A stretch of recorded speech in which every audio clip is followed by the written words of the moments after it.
Meus amigos e minhas amigas, sejam bem-vindos ao nosso primeiro encontro aqui do Moderno Processo Penal. Serão blocos de 20 minutos e a ideia é uma aula de até 2 horas. Dependendo do tema, pode ser 1h30, pode ser 1h40, pode até ser um pouquinho mais do que 2 horas, mas a ideia é a gente nunca ultrapassar as 2 horas e em blocos de 20 minutos para ficar mais agradável para vocês. Sejam bem-vindos ao meu escritório, aqui na minha casa, que hoje é também um home office, um home studio, onde eu investi para levar tecnologia e um estudo de qualidade para todos vocês. Essa aula de hoje, ela, obviamente, que é uma necessidade comentarmos hoje sobre o processo penal no Supremo Tribunal Federal. Essa é uma aula exclusiva para os assinantes. Eu gostaria que vocês mantivessem essa exclusividade para que a gente mantenha a qualidade do projeto, já que é um projeto que eu idealizei junto com uma equipe, não faço sozinho, tem uma equipe que hoje me assessora para a gente ter uma qualidade democrática em relação ao processo penal, e a aula de hoje é uma aula necessária, onde eu vou falar sobre algumas decisões do processo penal no Supremo Tribunal Federal. E eu acho que a palavra que pode resumir o processo penal no Supremo Tribunal Federal é essa que está aí: polêmicas. Nós tivemos no Supremo Tribunal Federal muitas polêmicas, não só em 2020, mas começamos em 2021 com muitas polêmicas. Quero falar sobre algumas delas. E o interessante é que quando eu gravo um microvídeo de 10 minutos no Instagram, eu não tenho a menor condição de aprofundar o tema. Agora aqui não, agora aqui eu tenho toda um apoio, não só do slide, do código, eu vou colocar as informações para vocês na tela, para que a gente estude de forma moderna e com qualidade o processo penal. Então eu separei algumas características que eu entendo hoje pertinentes ao Supremo Tribunal Federal em relação a essas polêmicas. A primeira é o ativismo jurídico. A gente lá na faculdade aprendeu a divisão dos poderes. E é óbvio que eu não quero aqui dar uma aula sobre Revolução Francesa, falar de Voltaire, falar de Rousseau, espíritos das leis. Esse não é o objetivo. E quando a gente fala de divisão de poderes, a gente lembra que cada um dos poderes tem funções precípuas, todavia, nenhum poder pode ter mais magnitude do que o outro. Então a gente tem aquele sistema de freios e contrapesos para que nós tenhamos um bom ordenamento jurídico. Certa vez, lendo um artigo francês, traduzido para o inglês, francês eu ainda não tenho condição de ler, mas inglês eu consigo ler, e o autor desse artigo mencionava que a qualidade de uma nação, a saúde de uma nação, era avaliada ou ela era medida pelo Poder Judiciário. Explico. Quanto mais ações judiciais movimentarem o Poder Judiciário, é sinal de que esse país está doente. Porque o Poder Judiciário, a gente sabe muito bem, a jurisdição é um poder do Estado. É um poder do Estado para dirimir conflitos. Então, a partir do momento que a sociedade está muito em conflito, aparecem muitas demandas. E com essa quantidade exorbitante de demandas, a gente começa a perceber que aquela sociedade está acostumada a viver em conflito. É o conflito com o operador de celular, é o conflito com uma loja, é o conflito com o empregador, é o conflito de duas pessoas, uma contra as outras. E isso vem acontecendo no Brasil. Se eu falar que o poder judiciário é lento, eu vou, obviamente, repetir o óbvio. Então, esse ativismo jurídico que nós vemos hoje no Supremo, esse protagonismo que nós vemos hoje do Poder Judiciário, tem uma razão de ser. A fragilidade do Legislativo, a fragilidade do Executivo. E isso, obviamente, é visto com a corrupção. Nós temos muitas pessoas do Executivo, milhares de pessoas do Legislativo sendo acusadas criminalmente. E elas são julgadas aonde? No Poder Judiciário. A gente começa a ver agora as atitudes dos nossos governantes sendo questionado no Poder Judiciário. E aí a gente começa a perceber que muitas das vezes a caneta de um ministro, a caneta de um desembargador, sobrepõe sobre a vontade de um prefeito, sobre a vontade de um governador, e isso é muito sério. Porque nós temos que manter o quê? O equilíbrio entre os poderes. Esse protagonismo do Poder Judiciário, ao meu sentir, é muito perigoso. Pois bem, um segundo detalhe que eu queria comentar com vocês é em relação à escolha dos ministros do Supremo Tribunal Federal, que é, nitidamente, uma demonstração dessa intromissão de um poder no outro. Hoje, um ministro do Supremo Tribunal Federal, ele é indicado pelo Poder Executivo, pelo Presidente da República. E uma vez aprovado pelo Senado, se torna ministro do Supremo. Então você vê, o Poder Executivo escolhe, o Poder Legislativo avalia e o ministro é levado à mais alta corte do país. Eu não sei se a nossa Constituição imaginou que essas escolhas iam ser politizadas demais.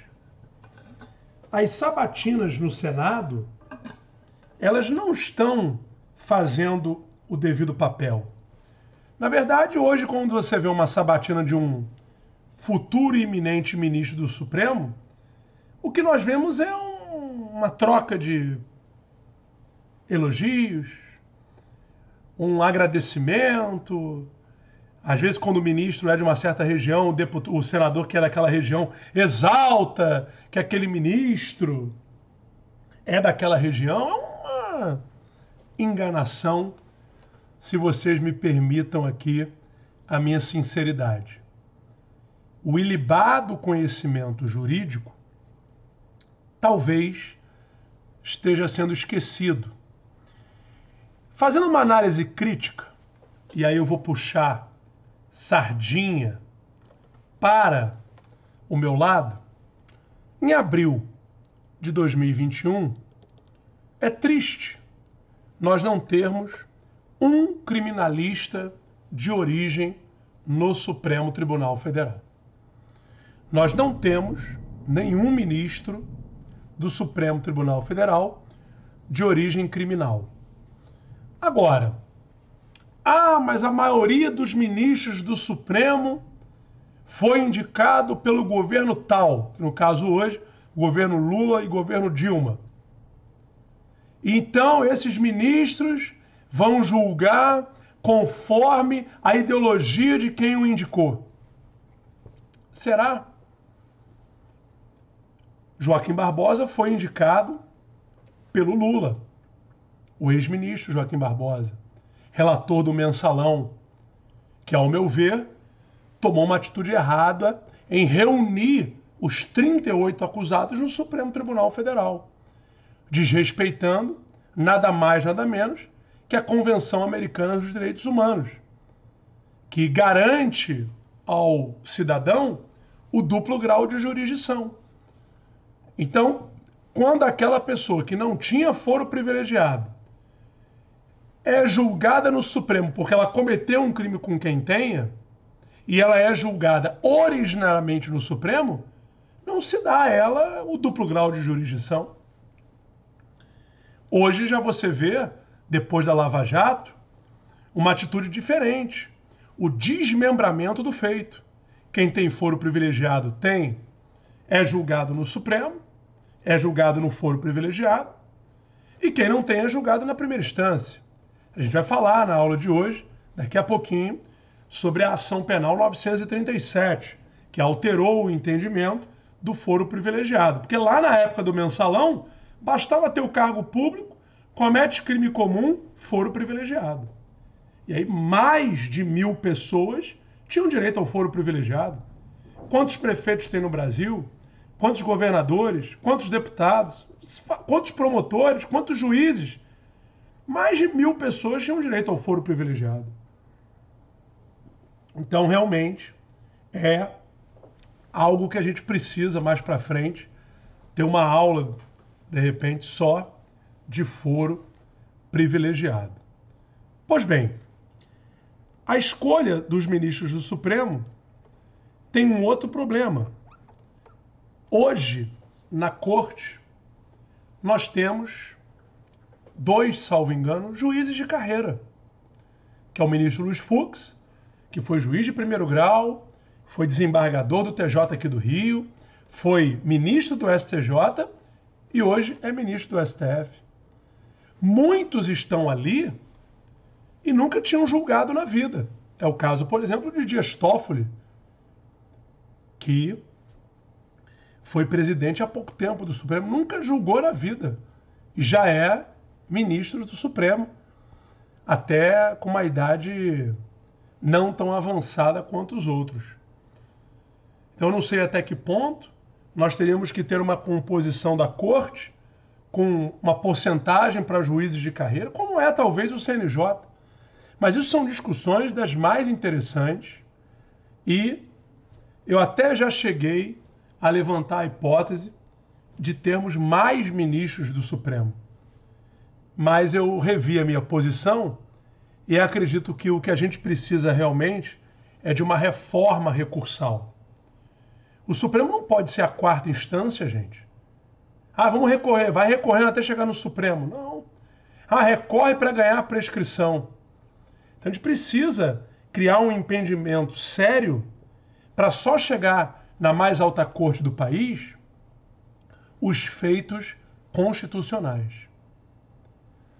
Pois bem, seguindo a nossa análise, e aí eu até já comentei em relação a magistrados de carreira, me preocupa essa exposição midiática que os ministros do Supremo Tribunal Federal hoje têm.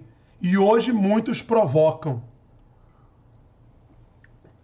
Acredito que quando alguém queira fazer um concurso para juiz, a pessoa tem que entender que nós temos ônus e bônus.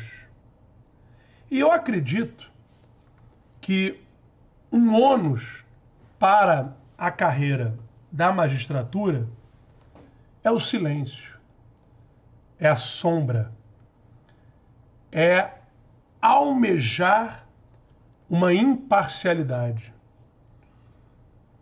Como se diz no futebol, quanto menos o juiz aparecer, melhor. Eu tenho muita dificuldade em aceitar um juiz comentando sobre decisões do presidente da República, um ministro do Supremo dando entrevista sobre um outro julgamento. Realmente, os holofotes transformam as pessoas. E eu realmente tenho muita dificuldade em aceitar essa exposição do juiz. Eu acho que a lei da magistratura, o próprio CNJ, poderia ser mais duro, vamos dizer assim, em relação a essa exposição midiática que, ao meu ver, ela prejudica o andamento da mais alta corte do país. Sobre isso tudo que eu comentei com vocês agora, que a gente poderia aqui ficar 2 horas comentando sobre isso, eu quero fazer 2 indicações para vocês, de livros que eu li recentemente. O STF na política e a política no STF. E o livro do Oscar Vilhena, A Batalha dos Poderes. Esses dois livros, eles são muito interessantes para a gente entender um pouco o contexto do Supremo Tribunal Federal hoje. O STF na política, e a política no STF, do Fabrício, e A Batalha dos Poderes, do Oscar Vilhena Vieira. É óbvio que nós temos outros livros em relação ao Supremo Tribunal Federal. Um, inclusive, está até aqui na minha mão, do professor Joaquim Falcão, que é um livro até mais doutrinário, Joaquim Falcão, O Supremo, que é um livro onde ele comenta sobre o papel do Supremo Tribunal Federal e essa relevância política explícita, né? Termo muito bom que o Supremo Tribunal Federal tem hoje nas nossas vidas. Quem diria? A minha mãe, enfermeira aposentada, e o meu pai, engenheiro aposentado, sabe o nome de todos os ministros. Acompanham os julgamentos pela televisão. É um lado bom? Lógico que é, a população tem que fiscalizar. Agora, tomar decisão com base na vontade popular é muito perigoso. Você já parou para pensar que a maioria do brasileiro ele é a favor da pena de morte? Então você imagina um julgamento ouvindo a vontade popular. Não é fácil. A gente vai começar no próximo bloco a trazer algumas decisões. Qual será a primeira decisão que eu separei para vocês? Não sai daí que a gente está fazendo blocos de 20 minutinhos.